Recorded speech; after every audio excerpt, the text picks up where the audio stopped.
अपने पास तीन चीज़ें हैं, ठीक है। एक है आपका म्यूचुअल फंड, एक है आपका इंडेक्स फंड और दूसरे आपके स्टॉक्स है, ठीक है। तो म्यूचुअल फंड तो आपको पता ही है, ठीक है। स्मॉल कैप म्यूचुअल फंड उठा लो, मिड कैप उठा लो, सीजनल उठा लो, या मतलब जिस टाइप का हर एक, मतलब वहाँ पे ऑलमोस्ट आप बोल सकते हो हज़ारों टाइप के म्यूचुअल फंड है और हज़ारों कंपनीज़ है, ठीक है। मतलब बहुत सी कंपनीज़ है, उन सब के अलग अलग म्यूचुअल फंड्स है, ठीक है। वैसे अगर इंडेक्स फंड देखा जाए तो बेसिकली इंडेक्स फंड क्या है, निफ्टी विफ्टी और ऐसे जितने इंडेक्सेस है उनका जो फंड होता है वो हो गया, ठीक है। जैसे आपका निफ्टी 20 आ गई, वो सब आ गई। और बाकी स्टॉक्स तो आपको पता ही है 6-7 हज़ार के ऊपर ही है, ठीक है। तो ये है डिफरेंस। अब इसमें सबसे इम्पोर्टेंट क्या है कि रिस्क और रिटर्न, ठीक है। स्टॉक्स में देखा जाए तो यहाँ पे आप एनालिसिस कर रहे हो, सब कुछ आप कर रहे हो, इसका मतलब क्या, रिस्क तो सबसे हाईएस्ट रहेगा। गलती से अगर आपने गलत स्टॉक चुन लिया, ठीक है, तो मतलब आपकी बैंड बच गई। वो स्टॉक हो सकता है इतना गिर जाए कि आपको ऐसा लगे कि अरे मैं क्या ही कर रहा हूँ, क्यों ही इन्वेस्ट कर दिया। और हो सकता है आपका ज़ीरो भी हो जाए वो, मतलब अगर वो जो कंपनी वो अगर ये होगी, बैंक करप्ट हो गई तो, ठीक है। तो स्टॉक्स में तो हाईएस्ट रिस्क होता है। इंडेक्स फंड है जैसे निफ्टी फिफ्टी, तो इसमें रिस्क जो है कम है, क्योंकि जो अपना जो निफ्टी 50 का जो इंडेक्स है उसको वो ट्रैक करता होता है। तो वहाँ पे आपका जो रिस्क है वो एज़ कम्पेयर टू एनीथिंग बहुत कम हो गया, ठीक है। और जो आपका म्यूचुअल फंड है इसमें भी रिस्क है, क्योंकि स्मॉल कैप या मिड कैप का अगर आप फंड अभी देखोगे, ठीक है, मार्केट क्रैश हो रहा है, तो जो म्यूचुअल फंड है वो भी बहुत तगड़े तरीके से क्रैश हुए, क्योंकि सारा का सारा म्यूचुअल फंड, मतलब जो स्मॉल कैप या मिड कैप की जितनी कंपनी जो खुद ही 30-40% डाउन पे है, ठीक है। तो आपको समझ में आ गया होगा कि अगर आप रिस्क वाइज देखने जाओ तो जो बेस्ट है, ठीक है, मतलब रिस्क वाइज में जो बेस्ट है वो है आपका इंडेक्स फंड, दूसरा आपका म्यूचुअल फंड और तीसरा रहेगा आपका स्टॉक्स, ठीक है। क्योंकि इंडेक्स फंड में रिस्क कम है, उसके बाद म्यूचुअल फंड में कम है, क्योंकि कहीं ना कहीं जो आपका इन्वेस्टमेंट है वो आपका जो एक पोर्टफोलियो मैनेजर है वो कर रहा है, तो वो कहीं ना कहीं बेटर ही कर रहा होगा। और जहाँ पे तीसरा है स्टॉक्स, तो वहाँ पे तो आप खुद जिम्मेदार हो, तो वहाँ पे रिस्क जो है एज़ यूजुअल ज़्यादा है। अब जो रिवॉर्ड होता है, ठीक है, तो ये चीज़ समझो, रिवॉर्ड और रिस्क है ना, वो आप बोल सकते हो ये है और इन्वर्सली प्रोपोर्शनल है। अब जैसे रिस्क इसमें सबसे हाईएस्ट है, तो हो सकता है इसका रिवॉर्ड भी इसलिए सबसे हाईएस्ट भी हो सकता है। मतलब आपने कोई स्टॉक ऐसा चुन लिया जो 10-12 रुपये पे, और वही 2 या 3 साल में वो 12 रुपये का स्टॉक 300 या 400 पे चला गया, तो सोचो आपको रिटर्न कितने परसेंट का बनेगा। तो ये इंपॉर्टेंट है, ठीक है। तो यहाँ पे रिस्क ज़्यादा है तो वहाँ पे रिवॉर्ड ज़्यादा है। अब यहाँ पे देखो, अगर इंडेक्स फंड अगर निफ्टी फिफ्टी देखा है तो 12 से 15% से ग्रो हो रहा है, तो अगर आप लॉन्ग टर्म में देखा तो कहीं ना कहीं 12 से 15% के आसपास आप आ जाओगे। तो इसका रिस्क के हिसाब से रिवॉर्ड भी उसी के हिसाब से। म्यूचुअल फंड का भी सेम ही है कि अगर स्मॉल कैप मिड कैप अगर अच्छी चले तो 18% तक भी आपको मिल जाएंगे। तो ये जो रिस्क रिवॉर्ड रेशियो है ना, ये इस तरीके से आप बोल सकते हो काम करता है, ठीक है। और आपको समझ में आ गया होगा कि इसमें क्यों इम्पॉर्टेंट है, ठीक है, कि आप अपनी इन्वेस्टमेंट कहाँ पे करो, ठीक है। अभी हम आगे देखने वाले कि अगर आपके पास 1 लाख है तो आपको किस तरीके से इसमें इन्वेस्टमेंट करनी चाहिए। हमने डिफरेंस देखा, ठीक है, उसमें आपको एक बेसिक चीज़ समझ में आ गई कि एक एक्टिव इन्वेस्टिंग होती है और एक होती है पैसिव इन्वेस्टिंग, ठीक है। तो आपके जो स्टॉक्स है ना वो आपके चले जाते हैं एक्टिव इन्वेस्टिंग में, क्योंकि आप स्टॉक देखते हो कौन से लेने हैं, ये लेना है, वो लेना है, कब लेना है।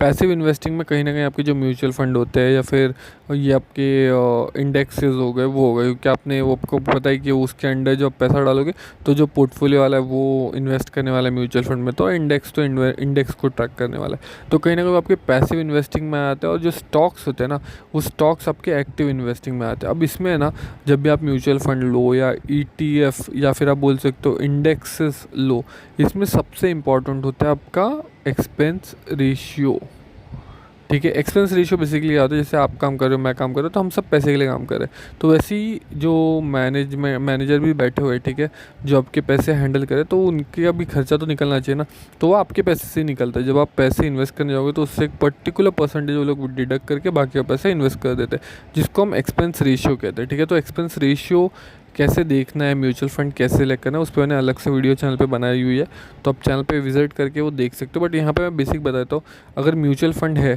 ठीक है, तो जिसका आप करीब करीब मैं बोल सकता हूँ 0.5% से लेके 0.9% या इवन 1% तक भी बहुत से म्यूचुअल फंड लेते हैं, ठीक है।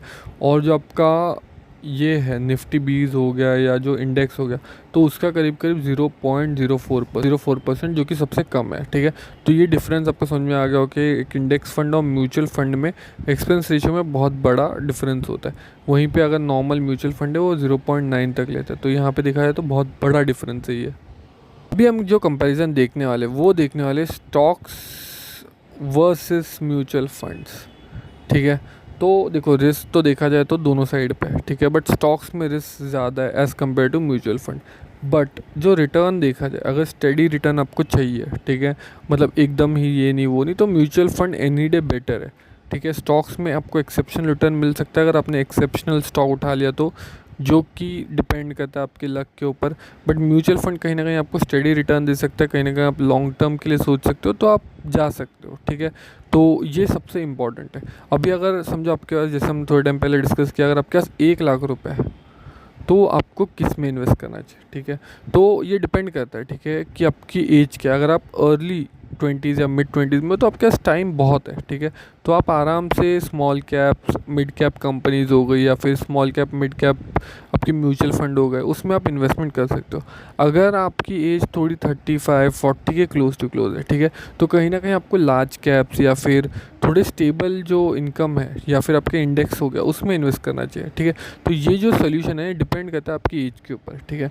तो आपकी एज के हिसाब से आपको वीडियो देखनी चाहिए, ठीक है, कि आपको किस में इन्वेस्टमेंट करनी चाहिए।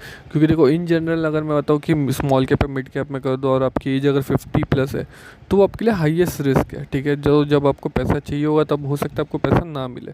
तो इसीलिए आपकी एज के अकॉर्डिंग ही आपको देखना चाहिए कि आपको इन्वेस्टमेंट कहाँ करनी है। अब ठीक है, इसमें बहुत लोग एक चीज़ पूछते हैं कि हमें एसआईपी करनी चाहिए, लमसम इन्वेस्टमेंट करनी चाहिए, ठीक है। तो देखो मैं तो दोनों करता हूँ, मेरी एसआईपी तो चलती रहती है और कभी कभार अगर पैसा आ गया मेरे पास थोड़ा ज़्यादा तो मैं लमसम भी कोई स्टॉक ले लेता हूँ, ठीक है। एसआईपी मेरी म्यूचुअल फंड में चल रही, तो ये डिपेंड करता है आपके ऊपर कि आपको एसआईपी करनी चाहिए। बट मैं अगर सजेस्ट करूँ, ठीक है, पर्सनली से, तो एसआईपी कर लो। क्योंकि देखो जैसे जैसे मार्केट गिर रहा है, ठीक है, तो आपकी एसआईपी यहाँ पे भी होगी, यहाँ पे भी होगी, यहाँ पे भी होगी, यहाँ पे भी होगी, यहाँ पे भी होगी। और इवन समझो मार्केट अगर ऊपर भी जा रहा है तो मार्केट नीचे भी आता है, तो जो साइकिल है जिसमें आपकी एसआईपी जा रही है, तो आपकी साइकिल से आराम से हर एक मंथ वो पर्टिकुलर टाइम पे पैसे कटेंगे। लमसम में होता है कभी हमने डाले कभी नहीं डाले, तो उसमें बहुत ज़्यादा इशू हो जाता है। तो बेटर यही है कि आप एसआईपी करो, ठीक है, लॉन्ग टर्म के लिए करो और उसको होल्ड करो, ठीक है। लमसम अगर आपके पास कभी पैसे आ गए ज़्यादा तो आप कहीं ना कहीं इन्वेस्ट कर सकते हो म्यूचुअल फंड में, बट एसआईपीज़ आपकी चालू रहनी चाहिए। जो भी लोग स्टॉक्स में इन्वेस्टमेंट करते हैं, ठीक है, तो उनका एक बेसिक सवाल ये होता है कि हमें डिविडेंड वाले स्टॉक्स में इन्वेस्ट करना चाहिए या फिर ग्रोथ वाले स्टॉक्स में, ठीक है। हो सकता है कोई स्टॉक में दोनों हो, बट यूजुअली क्या होता है जो डिविडेंड बहुत अच्छा देता है तो वो लोग का ग्रोथ इतना अच्छा होता नहीं, और जो लोग डिविडेंड नहीं देते उनका ग्रोथ पोटेंशियल बहुत अच्छा होता है और ग्रोइंग कंपनी के लिए वो लोग जो उनको जो पैसा आ रहा होता है, ठीक है, रेवेन्यू आ रहा होता है, प्रॉफिट आ रहे होते हैं, वो लोग अपने ग्रोथ में लगाते हैं। जबकि वहीं पे ये कंपनी क्या करती है, दूसरी वाली डिविडेंड दे देती है, तो लोग ग्रोथ में कम पैसा लगाते हैं और डिविडेंड में दे देते हैं। तो बहुत लोगों का ये सवाल होता है कि उन्हें डिविडेंड में वाली कंपनीज में लगाना चाहिए ग्रोथ वाली।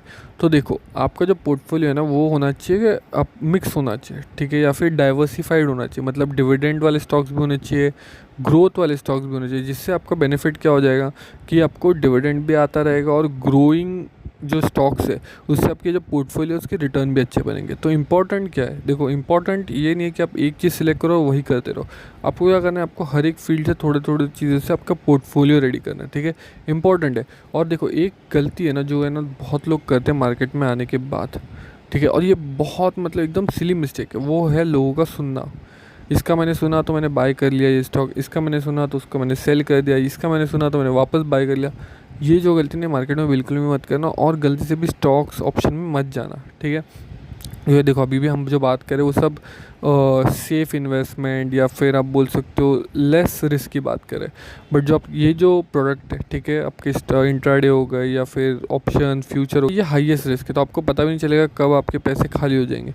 तो ये जो कुछ गलतियाँ ना जो मार्केट में लोग इनिशियली आते करते हैं, ठीक है, वो गलतियाँ तो फॉर श्योर मत करना, क्योंकि देखो बट वो करोगे क्योंकि हम सब ने वो गलतियाँ की हुई है और उससे ही लोग फिर इक्विटी की तरफ भी मूव होते हैं।